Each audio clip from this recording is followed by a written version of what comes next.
ஐயா என்றோர் காலழைக்கின்றேன், அப்பொழுதே எய்யேன் மகனே என்றெய்துகின்றார். ஐயோ என் அப்பன் பெருங்கருணை யார் கொண்டு உலகத்தீர் செப்பமுடன் போற்றுமினோ சேர்ந்து. அப்பா என்றோர் காலழைக்கின்றே, அப்பொழுதே அப்பா மகனே என்றார்கின்றார்.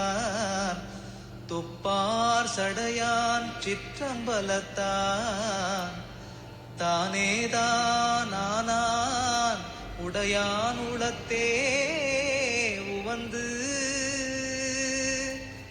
தானே வந்தென் உளத்தே சார்ந்து கலந்து கொண்டான், தானே எனக்கு தருகின்றான், தானே நானாக புரிந்தான். என் அப்பன் பெருங்கருணை மேகத்திற்குண்டோ விளம்பு.